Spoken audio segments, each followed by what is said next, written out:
Yo les voy a hablar sobre los últimos 3 capítulos del libro, el 8, 9 y 10. El 8 es riesgos y seguridad humana en las sociedades del conocimiento.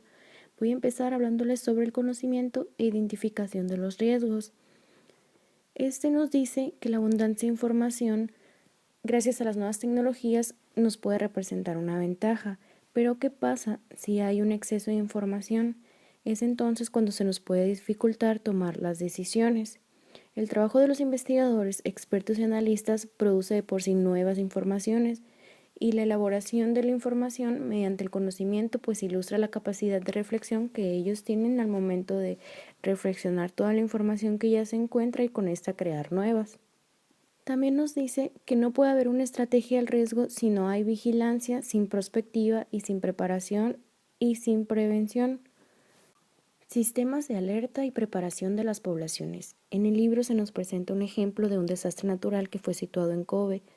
Este tuvo desgraciadamente muchas muertes, y esto sucedió a que la población no tenía la información suficiente sobre qué hacer en este tipo de desastres naturales, y tampoco había un registro en este lugar de que hubiese sucedido uno de tal magnitud.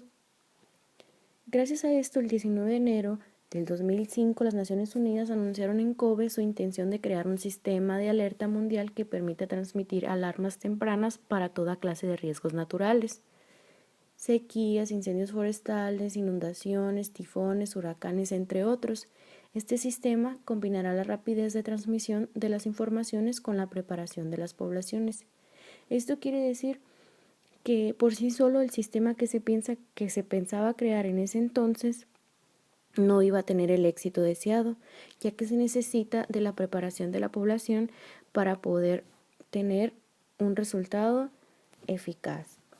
La conducta que ha de observarse en casos de desastres y las prácticas elementales de socorro deben estar acompañados por la información de los medios de comunicación más comunes que se encuentran en esa población, y han de integrarse también impartida en las escuelas para que desde pequeños se vaya teniendo el conocimiento de las actividades que se deben de realizar en casos de desastres naturales, o cómo funciona el sistema de alerta, cuáles son las medidas que se deben de tomar, entre otros. Hacia una previsión del riesgo, precaución y prospectiva. Cuando no se pueden prevenir de antemano un riesgo, las sociedades del conocimiento tienen ante sí dos soluciones: la cobertura y la precaución, y ambas consisten en adoptar medidas de cautela frente al advenimiento posible de un riesgo. En el caso de la cobertura, la probabilidad del siniestro se puede estimar o calcular. Es como si pudiéramos predecir el futuro. Esto se hace ya que se tiene un registro de un desastre natural que ya haya sucedido, porque se tiene la suficiente información de este y se sabe qué hacer en esos casos. La precaución es el resguardo contra el perjuicio, consiste en abstenerse de adoptar una medida potencialmente arriesgada sin que los riesgos sean calculables ni tampoco identificables con precisión. Debe aplicarse siempre a título excepcional, cuando las actividades humanas pueden ser un peligro inaceptable éticamente y posible científicamente, aunque incierto. Pues es cuando se tiende a evitar las áreas de peligro,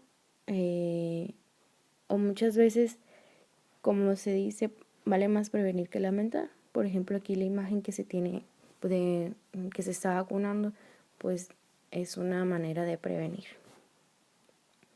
Este principio es completamente nuevo para los encargados de adoptar decisiones. Muchas veces es preciso que se produzca una catástrofe para que las autoridades hagan algo. La educación, piedra de toque de la seguridad humana y de las sociedades del conocimiento.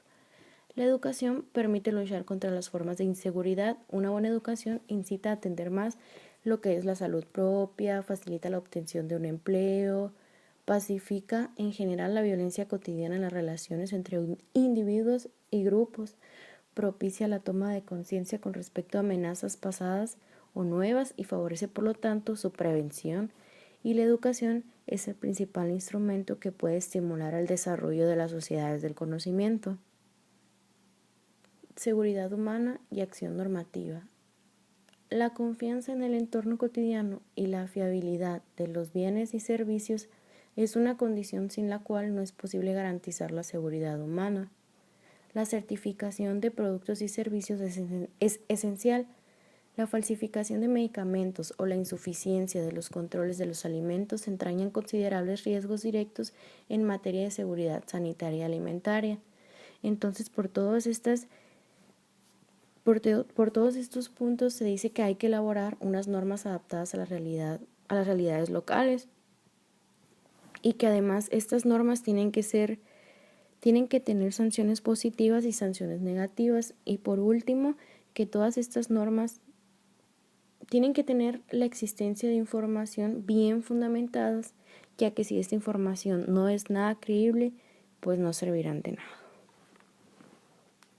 Continuando con el capítulo 9, conocimientos locales y autóctonos, diversidad lingüística y sociedades del conocimiento, conocimientos codificados y conocimientos tácitos. La expresión oral y la escrita corresponden a regímenes de conocimientos diferentes, y esa diferencia entre ambas se deriva en gran parte de la existencia de diversas culturas cognitivas. Lo que esto quiere decir es que muchas palabras que nosotros decimos o que escuchamos comúnmente no están utilizadas en el diccionario, o sea que no existen, pero nosotros le damos un significado. Se refiere pues a las diversas culturas cognitivas. La primera característica de los conocimientos locales y autóctonos corresponde a modalidades en función de las cuales los individuos ellos mismos pues producen, intercambian y modifican sus conocimientos, independientemente pues donde se encuentren, de la cultura que haya o la cultura que pertenezcan. Lo que le da unidad a este conjunto es su carácter tácito, ya que estos conocimientos se basan en una transmisión a menudo oral entre generaciones y generaciones y en una relación interactiva constante con la naturaleza. Todos estos conocimientos se materializan en prácticas agrarias o medicinales o en conductas de adaptación a los cambios que se van teniendo pues ambientales. ¿Por qué se debe preservar la diversidad lingüística en las sociedades del conocimiento? Las lenguas vernáculas son las depositarias vivas de las culturas. La preservación de la pluralidad de las lenguas significa permitir la inmensa mayoría el acceso a los soportes de conocimiento. Entre los medios que pueden contribuir a la preservación de las lenguas en peligro ocupa un lugar primordial la aplicación por parte de los estados de los derechos lingüísticos universalmente proclamados. Cuando las políticas nacionales propician oficialmente el plurilingüismo, la inmensa mayoría de las lenguas interesadas, ya sean reconocidas como nacionales o indígenas, solo ocupan una pequeña parte, una posición marginal, pues si se hace todo esto a escala mundial. Es fundamental reconocer que la diversidad lingüística representa una riqueza para la humanidad, ya que se conjuga con la diversidad cultural. La desaparición de una lengua es una pérdida para todos los seres humanos, porque se extingue un modo de vida, una cultura, así como de una representación del mundo y una forma de acceso al conocimiento y el pensamiento que a menudo es única. ¿Qué pasaría si el español desapareciera? Entonces nosotros, todos los que nada más conocemos y hablamos el idioma español, estaríamos en un área de desinformación, estaríamos rezagados, ya que no podríamos accesar, o sí podríamos accesar, pero más que nada no podríamos comprender toda aquella información que se nos presentaría en los medios de comunicación, en internet, en los periódicos, etc. Las lenguas vehiculares del conocimiento. Aquí nos dice que las lenguas europeas dominantes se han ido reduciendo considerablemente en las publicaciones académicas, mientras lo que viene siendo el inglés predomina de forma rotunda en las publicaciones científicas. La diversidad lingüística en el ciberespacio nos dice que el peligro que supone Internet para la diversidad lingüística es uno de los factores más importantes de la brecha digital y constituye una grave amenaza para la diversidad de los contenidos, ya que si una lengua no está escrita, no tiene ninguna posibilidad de ser utilizada en algún tipo de información que se pueda encontrar en Internet. El multilingüismo en el espacio digital es un factor determinante en la gestación de una sociedad basada en el conocimiento y por lo tanto debe ser promovido por los estados. el sector privado y la sociedad civil. Y ya por último, el capítulo 10, del acceso a la participación hacia las sociedades del conocimiento para todos. De la brecha cognitiva al aprovechamiento compartido del conocimiento. En las economías basadas en el conocimiento del capital humano se convierte en la fuente principal de ingresos. El conocimiento es también la clave de una concepción amplia del desarrollo, tanto humano como sostenible. Las categorías socioeconómicas más desfavorecidas no solo tienen un acceso restringido a la información o al conocimiento, que vendría siendo la brecha digital, sino que además asimilan la información o el conocimiento peor que las categorías situadas en los peldaños más altos de la escala social. Ante el desafío planteado por el conocimiento, no todos los países son iguales. A la brecha digital entre conectados y marginados de la sociedad mundial se superpone otra brecha fundamental, brecha cognitiva, que separa a los marginados de las sociedades del conocimiento, de las personas que tienen acceso a este y participan en su aprovechamiento compartido. Pues en esto vendría afectando mucho lo que viene siendo, pues queramos o no, el dinero, que podamos, si no tenemos dinero no podemos tener acceso a una computadora, si no tenemos computadora no podemos tener acceso a la brecha digital, y si no tenemos acceso a la brecha digital quedamos rezagados en el área de los marginados. Las mujeres en las sociedades del conocimiento. La ambición universalista de las sociedades del conocimiento parece tropezar con una agravación real de las desigualdades entre los sexos. Los factores que crean las condiciones de la desigualdad de los hombres y las mujeres ante el conocimiento no son las desigualdades socioculturales. La igualdad entre los sexos constituye uno de los principales desafíos para la aparición de sociedades del conocimiento. Estas no podrían ser auténticas sociedades de aprovechamiento compartido del saber si se excluye pues a ¿cuántas mujeres somos en el mundo? Como más de la mitad de la población mundial. Si aquí en el salón somos más de la mitad. Brecha entre los sexos y brecha cognitiva.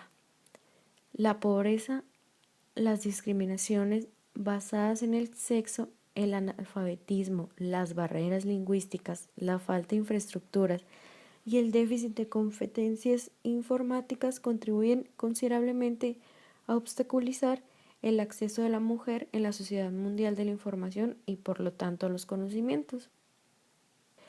Las desigualdades entre hombres y mujeres se han acentuado a causa de las dificultades con que éstas tropiezan para cursar estudios.